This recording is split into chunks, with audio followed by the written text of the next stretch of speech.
No. All right. All right, well, I will call the Town of Lyons Urban Renewal Authority meeting to order.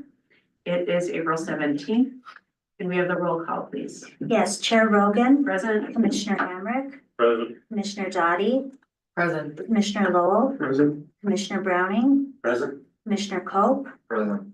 Commissioner Drystat, Commissioner Weiss, Present. Commissioner Williams, Commissioner Delman, Great, thank you. Please rise for the Pledge of Allegiance. I pledge allegiance To the flag of the United States of America and to the republic for which it stands, one nation, under God, indivisible, with liberty and justice for all. Thank you, everybody. Is there a motion to approve the agenda? So moved. Is there a second? Second. Any discussion? Okay, I'll call for the vote. Just so you know, there's a little switch here. To the right is yes, to the left is no. Thank you. motion passes unanimously. Thank you. All right, our first item is appointment of a new Laura Commissioner, Resolution 2025-01. Is there a staff report? We have been notified that Dana Gonzalez, who was our appointee from Boulder County, is no longer going to be serving in that role.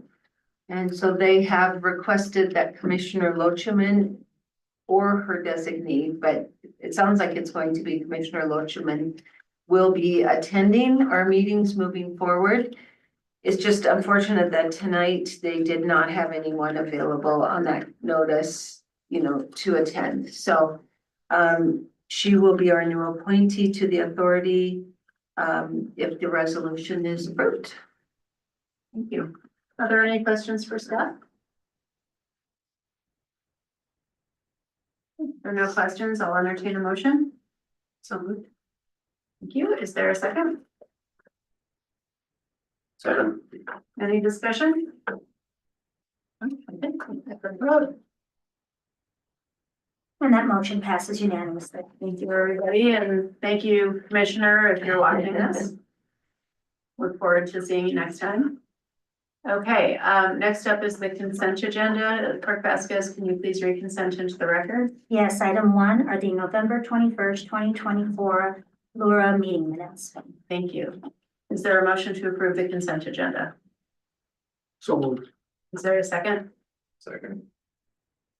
Anybody like to pull the item from consent? Okay, then I will call to vote. And that motion passes unanimously. I'm sure Monday night's meeting is gonna go just this quick. All right, on to general business, which is discussion direction on property tax valuations and tax increment. So I just want to say before we get into this topic, which is complex, that town staff has done an incredible job working to untangle what can be complicated issues. And as Trustee Browning pointed out earlier, the presentation that was sent explaining this whole thing was exceptionally well done and easy to understand. So kudos to staff for all of the hard work with all of the different participants in this process. Thank you. Well, we will give that director, what's her role in this? Then Laura, is it not director? I still, what is it? I think she's still the finance director. Is she? Okay. I mean, would you like a different title? I'm good. Keep it simple. Director Eyestone put together the framework for that PowerPoint and we fine-tuned it together. So thank you for that work. So I'm going to just turn this over. We do have a PowerPoint. We understand that it came today, so many of you may not have seen it. We want to walk through it with you to bring you up to speed with the latest status of Laura and our increment and valuation within that district. So go ahead, Cassie, if you want to get started. Sure, I'll share my screen. Oh, actually, can I share my screen? I believe I may Oh. need to make Post. Oh, oh, yeah. Oh, there we go. Okay. Did that let you? Yes. Okay. Thank you. You're welcome. So Laura's keep, oh, thank you. as we mentioned, this was a definitely a difficult topic, to weed our way through. Can you see my presentation? Yeah, are you able Okay. to enlarge it just a little bit? Yes, let's see. I always have issues sharing PowerPoint, so I have to do it in the PDF. Is that better? This Yeah, one that's is hard to see anyways. This is just a reminder of our current plan area boundaries. As you can see, it does encompass the majority of the town of Lyons. So we can refer back to this as needed down in the, as we get along in the presentation if we need to. So where we are today, if you recall when we were doing the 2025 Laura budget, the assessor had sent us the information stating that we would no longer be receiving increment in 2025 because we were in a negative increment situation. I did include those documents in your packet. What led to the net or the larger properties that led to the negative increment were properties that went tax exempt. So they were the town-owned properties, and in addition to the Leaf property that are all in the URA boundaries, as well as the demolition of the future hotel Moss Rock properties. So all of those led to the negative increment situation that we see in 2025. So no revenue will come to the authority in 2025 and in future years until the increment is positive. Currently, the increment is approximately 141,000 in assessed value. So not in revenue, but in assessed value, which we'll discuss how we can kind of dig ourselves out of that hole in a future slide. So staff has been meeting with the Boulder. We've had a few meetings with the Boulder County Assessor trying to understand what the current situation means, how we got there. We kind of went all the way back to 2016 and all of those calculations to help understand. They did bring in their contact at the state, who was very, very helpful in our most recent meeting, very knowledgeable. And then we did include our URA attorney, Caitlin Quander, in that meeting as well to help clarify the situation and to answer some of our questions. So that's where we are today. What did we learn from some of these meetings? Revenue sharing with any development is not possible until the increment is positive again. Also, once we get positive, increment can go negative at any time. And the things that lead to negative increment are, again, properties going to tax exempt. So the ones that the town has acquired or will acquire in the future, in addition to things like the Leaf building, demolition of properties like Moss Rock, and then things like disasters. So the fires on 402 Main, any kind of floods, anything like that is going to lead to a negative increment situation. So we also learned that the steps that are currently in place to calculate increment were actually changed by the state the year after Laura received its first increment and the year after Laura was started. So they had a different calculation that didn't quite make sense to the state. And that actually, that initial calculation created increment for the URA with not necessarily any kind of development that was actually occurring from that. Which was occurring throughout the state. So they changed the policy, they changed the steps to this 9-step calculation. But what that did was we still had that initial increment that continued to grow over time with the new steps. So they didn't go back and change any prior calculations, to meet the new steps. And it created some initial increment for the URA, which likely wouldn't have been created at all, or definitely not in that amount had the current process been in place when we started. So again, prior years were not to be adjusted per the state, and so the initial increment carried forward. The large boundary of the downtown district, we discussed that with the state as well. And he basically told us that it's really not conducive to revenue sharing with multiple businesses due to the impacts that other properties can have in the URA can have on the increment, as we're seeing today. So the large boundary also makes it very difficult for us to track the amount of increment that one development has. The state basically told us, you know, that this is a very difficult situation. They don't necessarily recommend it. And that revenue sharing would be a lot simpler if the URA areas were smaller and maybe based on single developments or developers. And that's how it seems to be more common. So that way changes in the property values would only impact one developer in lieu of multiple developers or projects, as we're currently seeing right now. Now, I will say that the initial increment that was generated, we were able to help fund the US 36 Broadway project, which is a town-owned project, with about 40,000 of that.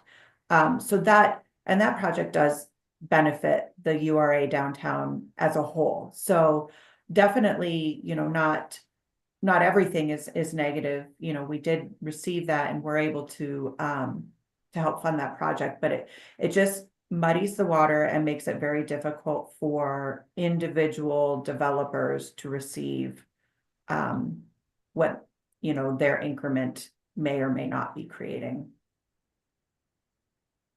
So we do have 2 active agreements. As some of you may recall, we have the St. Vrain market agreement, and we have the Moss Rock development for the future Lyons Hotel.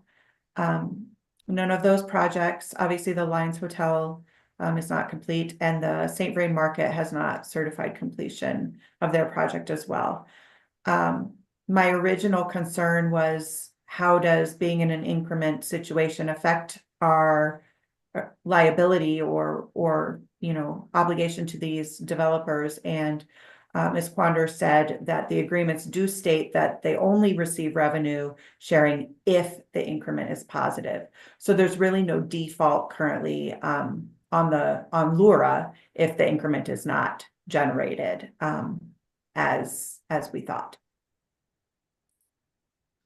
So the other question, you know, we are asking ourselves, well, what does the future look like for the URA? You know, definitely the increment can go positive in 2026 from a couple different things, new development or improvements. So we did determine, it looks like the Riverbend improvements are included in the current authority boundaries. So that is definitely going to help. I would have to take a look and see, you know, what the estimated assessed value is going to increase, but that's definitely going to help. The assessor's office is reviewing the current assessments of the 300 and 400 block. Currently, we have some properties that are either fully or partially being assessed as residential, and they are in fact commercial. So they can go back 2 years to fix that, but that is all. However, I don't think they would go back the increment when we wouldn't see the increment, but we would see the future assessed value increase if in fact that is the case. So we do have some options to kind of dig out of the hole to get ourselves positive. The downtown URA definitely has, you know, the expiration of date of 2040. So it's not like this is going to go on forever. But you know, we could see those fluctuations at any point. And then staff is going to continue these meetings with the assessor and try and do some annual meetings just to discuss any potential reassessment changes that we know of that they may not be aware of, or any commenced projects to give them a heads up. That's not currently taking place. And so we just want to make sure that they're aware of the things that we're aware of as well. Communication is definitely key in this case because they're not here in town, so they don't know all the specific details that staff might be privy to. And then a couple of questions kind of that came up is, what happens if increment goes negative again? It is risky for the developers. I'm not sure that, they are necessarily aware of that risk. It's definitely in the agreement, but I will say that I was shocked when I learned that increment could go negative, and it really can go negative at any point in time, and all properties within the area, which is very large, can impact that. And that essentially has an impact on those agreements and the revenue sharing that could potentially happen with those developers. Do new agreements make financial sense to do? For example, 402 Main wants to come in and inquire about a revenue sharing agreement. Does it make sense? Because it's going to be extremely difficult to attribute increment to the various projects, especially if non-project related properties are causing the increment to go negative. Then how do you disperse what's left over between the projects? That's definitely going to be something that we'll have to take a look at. Are there other options for the current URA area? I'm not sure. I know Caitlin is definitely aware of some, maybe it's area amendments. I don't know if there's early term date options. Those were just some things that were thrown around, or even other revenue sharing options that are not with the URA, but with the town. We have May 5th financial workshop with the Board of Trustees, and that will be one of, the topics that's covered. There are some other revenue sharing options just to see if there's an appetite for that. And then, do we create specific URA areas for larger projects? We do know that creating URA areas is expensive. The administrative costs is high. Does it make financial sense to do so? I think these are some of the questions that, we can answer and talk about as well. And that is the gist of the discussion and what we learned. I believe Commissioner Browning may also have some input. He did send an email with some other topics as well. So I'll open it up for questions and discussion. Thank you, Director Eystone. Victoria, do you have anything you'd like to add? No, we actually went through this together, and this is how we decided to present it. I do believe that Commissioner Browning does have some questions that we can follow up on, and I also believe Attorney Quander has some additional input to give, but I'm good, thank you. Attorney Quander, are you there? Hi, Oh. sorry, I just realized that my camera wasn't even on. But yeah, it's been following along. Great presentation, as you said. The only thing is that I raised for Victoria, and I know there hasn't been a lot of appetite to do a lot more activity on behalf of the Lyons URA, but we have in some instances where you have these kind of now older, 10 years, this plan has been underway. Where if you have a new project come in, that you can amend your old plan to pull that property out, do a new plan approval, which includes, the impact report, the negotiations with the other taxing bodies, and then you approve a new plan and do a reimbursement agreement just for that project and plan area. And that touches on, I think, what you saw in the presentation around kind of project-specific plans.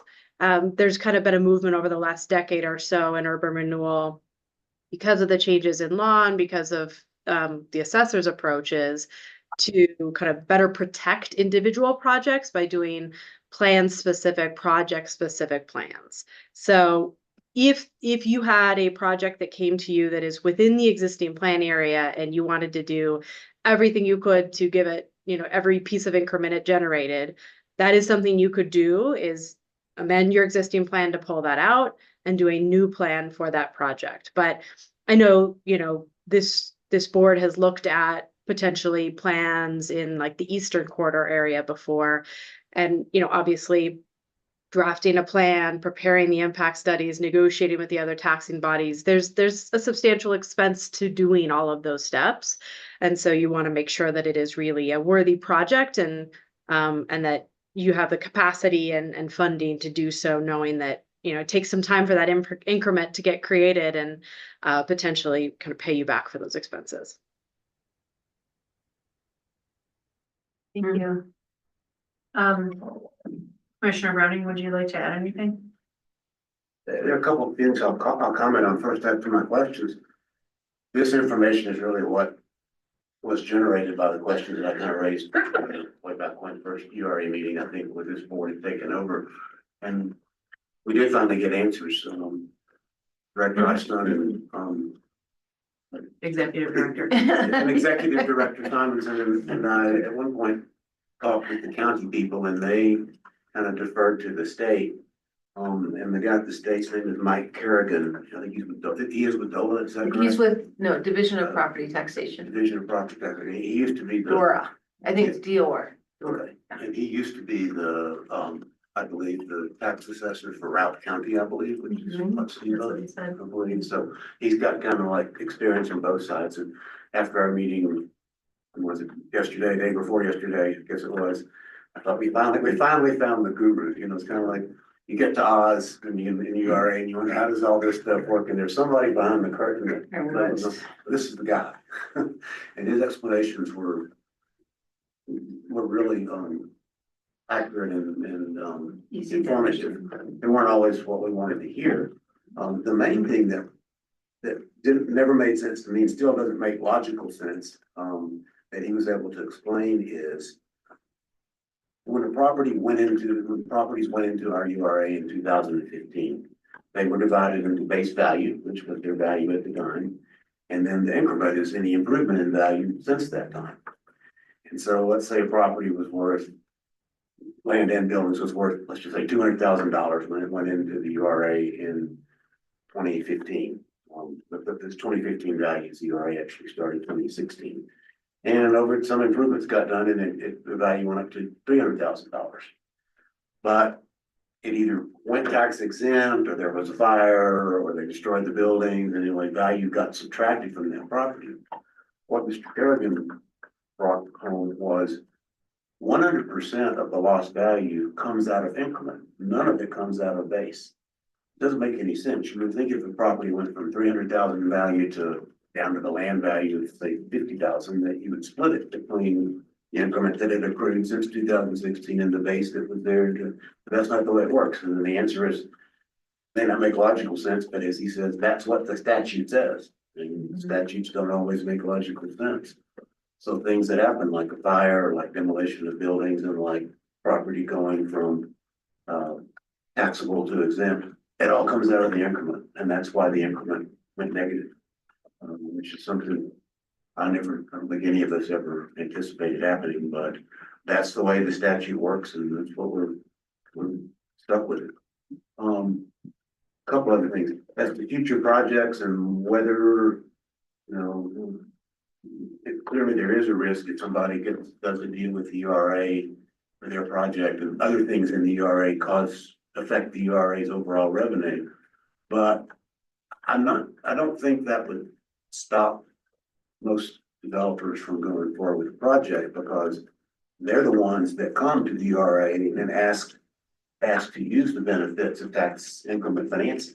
They'd like that benefit, and like a lot of benefits, it comes with risks. And as long as they're informed that, okay, here's our projections on what URA revenues and property values are gonna do in the future, but if there's another flood or a fire wipes out half the town or something like that, commercial district in town or something like that. And the agreements say this, as Attorney Klunder said, they take that risk. That if the overall URA doesn't reach the revenue levels that we think it will, it's gonna affect their deal. And none of us I think was aware of negative increment risks when we went into these first two deals. But the developers know that, then that's basically something they accept as part of the deal, I think.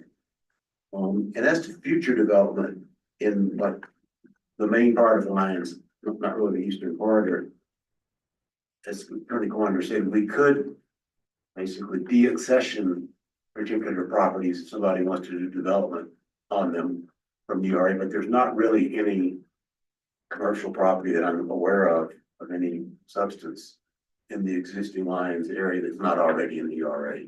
The properties that got put into the URA in 2015 are pretty much all commercial property in town limits at that time, plus town-owned properties in case the town ever sold property, but then it became commercially developed. So there's nothing really to add as far as the existing URA area, but you could take it out and put it back in, but you face the same issue there, I think, that you do with what we've looked at in the Eastern Corridor, and Attorney Quander had already informed us as to the Eastern Corridor. One thing we looked at years ago was doing a complete new area in the Eastern Corridor to basically include every property out there that could be commercially developed. But it's also possible to do property by property areas. The drawback on that, which would be the same drawback, probably to a lesser extent, with a single property that's already in the URA, is there's costs involved. When you put it back into the URA, it's now governed by the new law, and you have to negotiate sharing agreements with the fire district, the school district, the library district. And so there are costs involved, and, you know, the town subsidized the URA from the town's general revenue as it got started for the first 5 years to the tune of somewhere $150,000 to $200,000. And so the question is, who should bear those costs? And we had suggested with the Eastern Corridor that we would look to the developers to at least share, if not bear, those costs. And so what that tells me is probably only a major development that's going to produce a lot of tax increment would justify paying the costs for doing a single property URA area. You know, a small thing, there just wouldn't be enough tax money involved to make it worthwhile. So, you know, where I end up on this is I'm hoping with the Riverbend and a few other couple of other small new constructions, the negative increment thing will go away beginning in 2026, or at least be diminished, so that we could do new projects. But I think we just need to make it clear to both URA board, the public, of course, that's important to them, and the developers, that this negative increment thing can happen, and that's the potential risk that you get along with the benefits of doing a URA tax increment finance project. Thank you. And I think Commissioner Browning is exactly correct. There are a number of things that could bring us out of negative increment next year. I think it is going to be key to keep communicating with the assessor's office about what is actually happening on the ground in Lyons, because they're not out here all the time. They don't see who's constructing what or who's changing what. So that's going to be important. I have a couple of questions, but I want to see if anybody else does first. Welcome, Commissioner Garcia. Did you show him? This is probably less of a question, but if I'm Monserrat and I'm aware of all of this, you know, they're sitting tight waiting for interest rates to drop. So this adds another risk. And so on Monserrat, and I forget what the incremental, you know, potentially could be for infrastructure, but do they see too much risk in this? And it's another hurdle to overcome. And I'm questioning, you go forward then. Well, and that was one of my questions, was whether Executive Director Simonson has had a conversation with Monserrat about this yet. No, this, with our phone call just happening, I thought I better wait for this meeting. Yeah. And then reach out to the different people we have agreements with. Oh, sorry. Excuse me, but I do think it would be worth having a discussion with them about, you know, considering this risk. I mean, we would like to remove as much risk as possible for people who are doing good projects, because we want to see them go.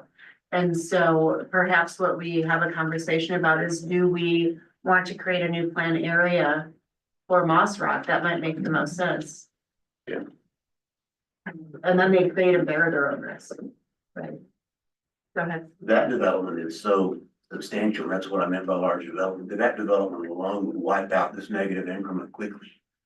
So it might dent a little bit their finances, but that would add millions of dollars in increment value. So you wipe out $114,000 negative increment pretty quick.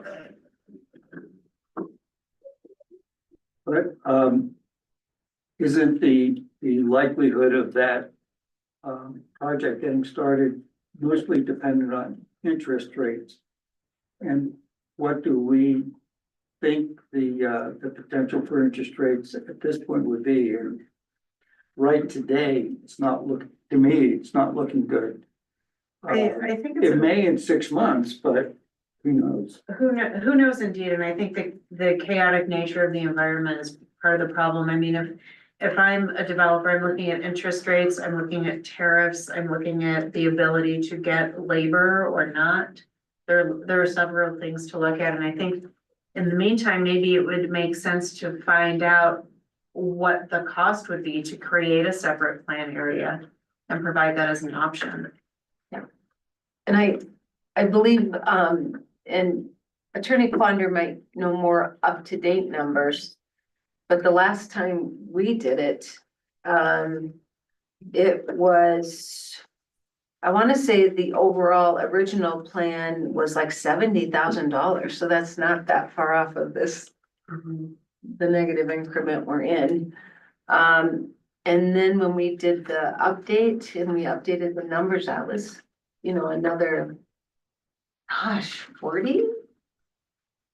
I mean, so it's pretty costly. So if Riverbend, not asking for any TIF involved with their project, their property is going to have improved assessed values. It might be enough to really almost bring this back up to zero.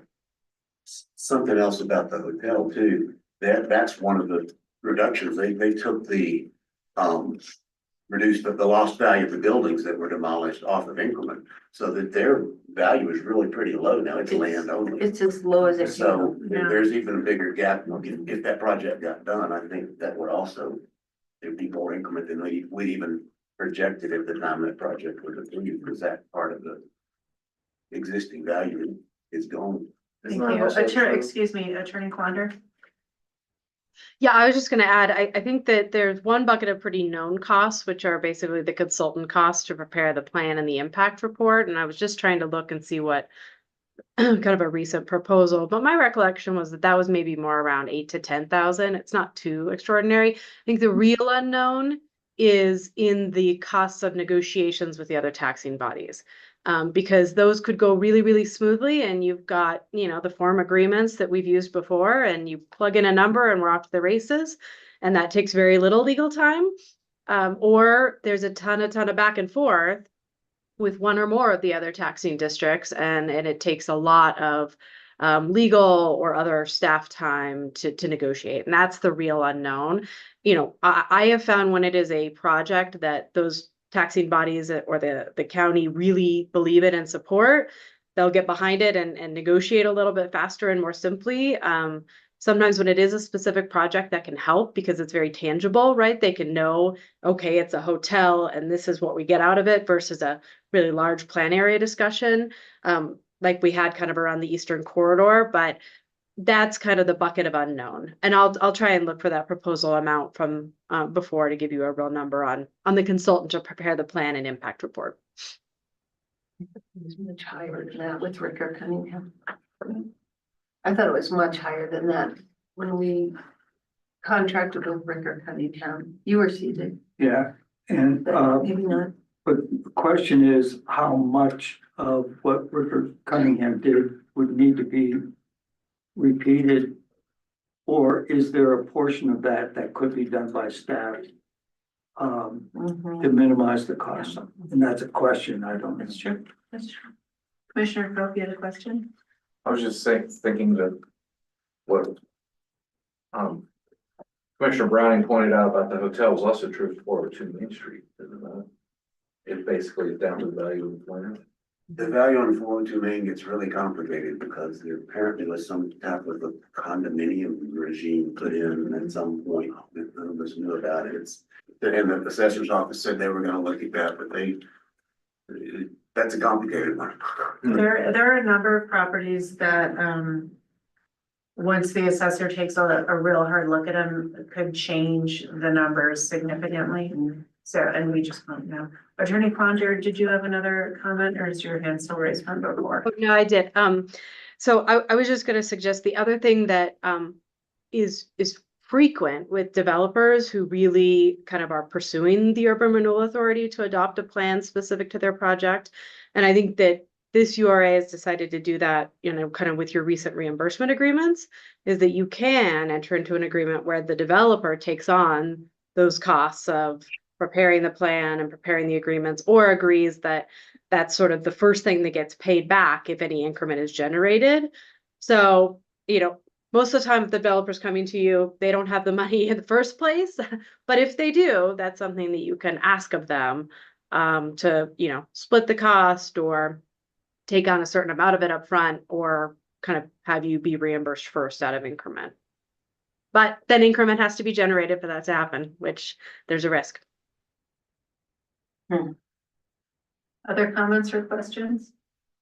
I was able to touch base with a few folks at the school district and they would not be opposed to smaller redistricting. But would just definitely want to be able to either amend or negotiate new agreements. Okay, thank you. Yeah, that's great to know.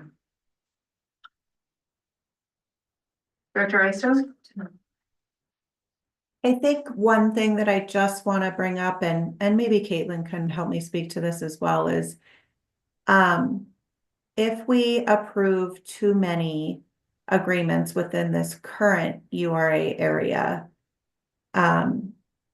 I think it's going to be very difficult to calculate how much increment goes to which projects. Because if we have, and that's only if we have things happen like what happened in 2024, the exempt properties, the fire, things like that, because that would then in turn impact the increment in total. And then how do you divvy up what's left over to each individual project? And that's something that the state pointed out, is that it gets really messy. We could find ourselves with arguments between businesses and developers saying, well, why did this person get this much of the increment and I only got this much, you know, something like that. I feel like it's going to, the more and more that we approve within this specific area, it's going to be very difficult to determine how much increment goes to which project due to the impact of all other properties having on increment as a whole. Yeah, Madam Chair, I would agree with that. I think one area where you can protect against that a little bit, and I do believe we wrote it into the Moss Rock agreement and I think into the store, but I'd have to check, is requiring that they self-report their property tax payments, because Cassie's right. The county often will not give you individual tax parcel information about which parcels are kind of dragging down versus which parcels are, you know, kind of the specific amount of increment to each parcel. Most counties will not relay that information. I actually thought Boulder County shared more than I've seen some counties be willing to share in our meeting. So what we have to do is require that they essentially self-report and provide you with their tax bills and evidence of payment, so you can see the specific assessed value and tax payments for each property that is part of a reimbursement agreement. But then Cassie's right. Then you, as URA, have to do that calculation of the increment. You kind of back it out to determine the increment associated with that project. And then you are right with at least the store. There's also a small pledge of increment from the broader area.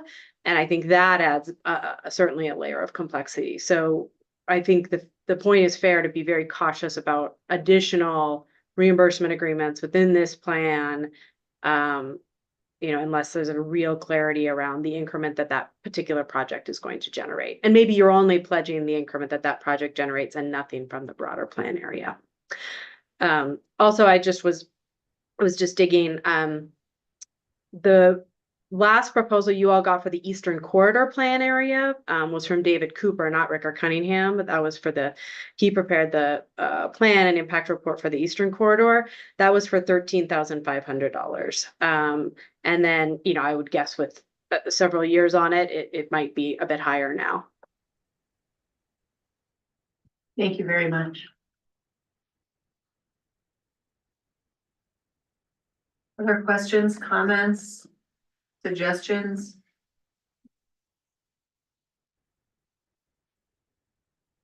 do we wanna, what my idea is, that we have staff talk to Moss Rock and, the St. Vrain Market owners to apprise them of the situation and, explain the alternative of a separate plan area and just start those discussions to see if that's something they'd be interested in.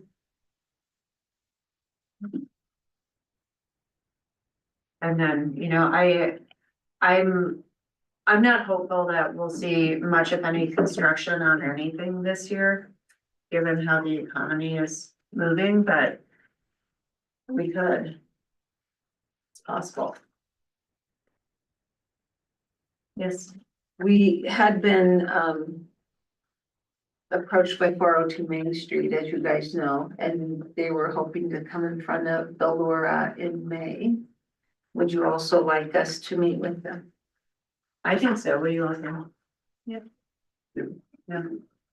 Thank you. Remember that right now on the assessor's website, Commissioner Cope's point, it shows the value of that property as 0. And the assessor has told us that what's on the website may not be, They've said it's an error on the it may be website. an error. So if their current total value of their property is, $100,000 or less or something like that, I don't think you would gain much by removing it from the URA and putting it back in, because they're starting at such a low value already that everything that they do is gonna add to increments. So I can't see that providing much benefit for a property with an extremely low value. It may not, but they should still know about the option. Oh, sure. Attorney Quander? Yeah, I was just gonna kind of echo, just because you were talking about another error. I will just say this a bit transparently, that I really echo what was said at the end of the presentation around the regular meetings with the assessor. It is unfortunate, but there are errors, and kind of really babysitting and communicating with the assessors around projects and properties and questions that you have of, well, why did you value it this way? Why are we so I really appreciate the recommendation that staff made at the end of the presentation, because it is shocking how many times these questions get raised and there are errors. And we even saw that in the discussions with them of, they couldn't explain why some of the calculations were done historically the way they were. So anyway, just a great reminder to kind of stay on it and keep an eye on it, because sometimes that can work to your benefit. Yeah, the other outstanding item, for Director Eystone and myself are, if 402 Main does still want to talk about bringing forward talk about a plan, we still haven't had the question answered of what do we use as their base? Do we use the base of the whole area, which was designed or developed in 2016? Or is it the current negative base? And they didn't answer that question for us, and I'm still not quite sure who answers it. Do you, and maybe Attorney Quander, I don't think you were on it at that time. But that is something we need to know to be able to help people come up with how much increment they can really generate. In the end, you as a body can decide what you are calling their base for that specific project, but Okay. it is No. only, able to be generated if you work your way out of the negative. So, I think you can it's a little bit of a math game, if you will, in that you can decide to say that their base is a certain number and anything above that they receive, or you can assign a lower base and anything above that they receive. But again, you have to take the broader plan area and the drag you see from that into account on that. So it can be a lot harder to determine, the increment directly associated with the property. Most of the time we just say, what is the assessed value of the property? But here where you have that negative drag, you may want to kind of factor for it in those agreements potentially. So, yeah, because The base is the plan base. Sorry, go ahead. the base is the plan base. Well, the base, as far as calculating the increment you receive, is one big check for the whole plan area, or not. Yeah. And so that base is what was established in 2015 and has been, slightly modified by the every 2-year assessments, but the increment is really where you're seeing the jump or the negative. And that's the adjustment. And so determining, typically what we set as the individual base for a project is a number that you all decide on. It's not legally written in the statute anywhere. Because Okay. you're doing the reimbursement agreement not in 2015, right? You're doing the reimbursement agreement in 2025, and there's been 10 years of change. So we don't look back at to what that property value was in 2015. We look at it kind of when you're entering into the reimbursement agreement. And the other point I want to bring up, and I'm glad you said that, Attorney Ponder, and somebody, Victoria, somebody correct me if I'm wrong, but am I right in remembering at our last meeting, the assessor saying they were going from assessing every 2 years to every year? What they were saying, and I don't want to say it incorrectly, but there's a reassessment year, but if there's also construction on the off year, they will consider it. So, but that's something that we have to ask for. Oh, do you remember how they worded that, Cassie? I took notes on I it. don't, Let me see if yeah. I can- They said that they. It may have been for commercial. Yeah, Yeah, Yeah, let me see if I can find my notes on that. remember, they said that they get copies of, Yeah, they said it, they get copies of construction permits. the building that permit. is, Building permits. Is what yes, they- because So that's what triggers. you. So we, they said they will make a building permit adjustment on the opposite year of the reassessed value. Mhm. If it, if it's substantial. I think just another reason to stay in close contact with them. I think so too. If the way that they're doing assessment is based on permits that they receive, and that's the only way. It seems like they might be missing something. Or the potential that exists for them to miss something. Go ahead. I need to correct something I said. I just double checked on the assessor's website for Fort Maine, and it shows land value of $323,500, zero structures, which they are zero structures there. So they may have corrected that, changed, so yeah. that looks like what the value is on there as of today is $323,500. Okay, so they've corrected that error. Yeah. That's good to know. Wow, that's quite a correction. It was quick. Mhm. Is there anything else staff needs from the URA?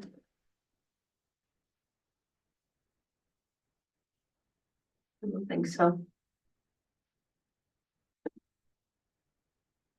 Any other comments from commissioners? I'd just like to thank staff again for all the hard work on this. Sure. It's been interesting. We've learned a lot. We've learned a lot, Mhm. yep. And I think our counterparts at the assessor's office also have learned a lot. You know what? I agree with that as well. You Yeah. too. Okay. And we found the guru. We found the guru. Oh, that was my other question. Do we have access to him? I mean, probably. I know that Attorney Quander said she's worked with him in the past. You have Attorney Quander? Okay. We now have we know who he is. I'm sure if we He'll be emailed him, sorry. he would respond. Yeah. All right, are there any future agenda items from commissioners? So, Yes. is Moss Rock, aren't they supposed to report to us quarterly, didn't we? Mhm. Get that agreement, so we should hear from them. Next month? Yeah. I think it was April, so if we host a meeting in May, if 402 wants to come and share their presentation and still discuss despite hearing about this, we can certainly ask Moss Rock to attend too. So, and give an update. It is possible, I think, with the timing. Is it opposite year that it's assessed? So it's 2020, Odd number of years. Isn't that's what I mean, opposite year. odd, it? yeah, are assessed, so. Not knowing the timing on that, but it is possible with Riverbend and some other changes that base the negative will come up. And by the time 402 would build, which is gonna take a while, there could be some, their base could change too, so Yeah, I understand why we could adjust the base for each individual project based on the current circumstances. I'm looking at the assessor site now, and for instance, Montserrat, Did their value just go up too? well, there's two lots there, right? Yeah. Three, okay. But one of the lots is shown, it's owned by Josie's Tacos and it's assessed at $9,600. So, Josie's Tacos? so I don't know if this is a presentation error or if it's actually an error in a calculation by the assessor's office. To do the calculation. Well, maybe we should look into that. It's, there are lots of I mean, small there- errors like that that just kind of don't make any sense. Right, but Yeah. you know, the other lot is worth 510, Mhm. so this lot could be similar. Well, but they have the address wrong. They're putting 347 Main Street, Longmont. Yeah. So I think You that- clicked on Irma. I think Yeah, you but no, clicked he's on- in Lyons, No, but I'm on the map. I think the assessor's office has made a mistake here because it shows There 347 are- Main Street, Longmont. Yeah, There, okay. there are some errors in the assessor's office, But- but, you know, they fix them when they're aware of them, so that's great. And maybe that'll be this partly too, out of the hole. All right, anything else by any commissioners? Okay, I'll entertain a motion to adjourn. So move. Second? Second. Great, we'll vote on that. That motion passes unanimously. Thank you, we're adjourned, everybody. Thank you very much. Thank you, Attorney Ponder. Thank you, Director Istone.